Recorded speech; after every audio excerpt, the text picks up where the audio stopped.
আলহামদুলিল্লাহ রব্বিল আলামিন আসসালাতু ওয়াসসালামু আলা রাসূলিল কারীম আম্মা বাদ قال سبحانه وتعالى أعوذ بالله من الشيطان الرجيم والفجر وليال عشر তো আলহামদুলিল্লাহ আল্লাহ সুবহানাহু ওয়া তাআলা এই 10 রাত প্রসঙ্গ নিয়ে বর্ণনা করলেন। এটি হলো 10 দিন যে 10 রাত, এটা হলো এ হজের যে যুলহজ মাসের সেই 10 দিনের কথা বলা হয়েছে। যে আল্লাহর নিকটে এই 10 দিনের মর্যাদা 10 রাতের এত বেশি যে এই দিনগুলো থেকে আর মর্যাদাশীল কোনো দিন নেই। তো সাহাবারা প্রশ্ন করলেন, এত মর্যাদা কি জিহাদের থেকেও কি মর্যাদা বেশি?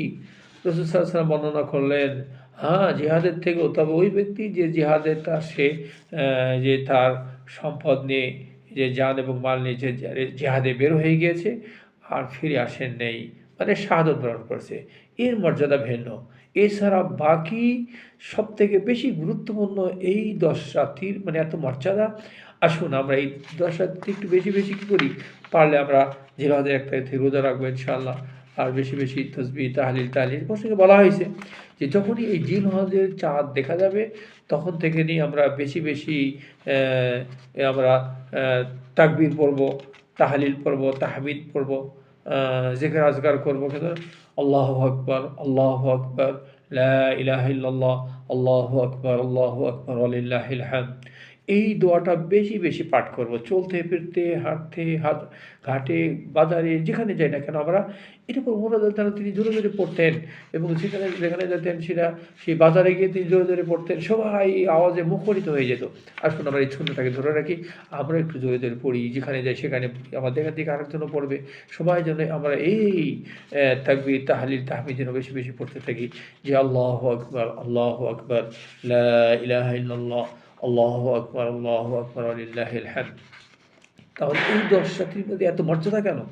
এর মধ্যে থেকে আমরা কিছুক্ষণ আগে বর্ণনা করলাম যে ইয়ামুল আরাফা আছে, যেদিন একটা রোজার এত মর্যাদা, ইয়ামুল আরাফার দিন। এরপর আছে ইয়ামুল নাহার, যেদিন কুরবানির দিন, ইয়ামুল উযাইয়া কুরবানির দিন আছে। এইখানে হজের রুকুন আছে এবং উমরা আছে, মানে এই দিনগুলোর মধ্যে একটা গুরুত্বপূর্ণ দিন। এই যে হজের কিছু বিধানগুলো আছে এই 10 দিনের মধ্যেই। এই জন্য আসুন আমরা এই 10 রাত্রি অনেক মর্যাদা, আমরা এই মর্যাদাগুলো ধরে রাখি বেশি বেশি ইনশাআল্লাহ। জিলহজ মাসের শুরু থেকে নিয়ে আমরা চেষ্টা করবো রোজা রাখার জন্য, তাকবীর তাহলিল এগুলো বেশি করার জন্য, কোরআন তেলাওয়াত করার জন্য, ইবাদত বেশি করার জন্য, কারণ এর অনেক মর্যাদা, অনেক সম্মান এই এই দিনগুলোর। আল্লাহ আমাদের সবাইকে এই জিলহজ মাসের এই দিনগুলোর মর্যাদা অর্জন করার তৌফিক দান করেন। বারাকাল্লাহু ফিকুম। আসসালামু আলাইকুম ওয়া রাহমাতুল্লাহ।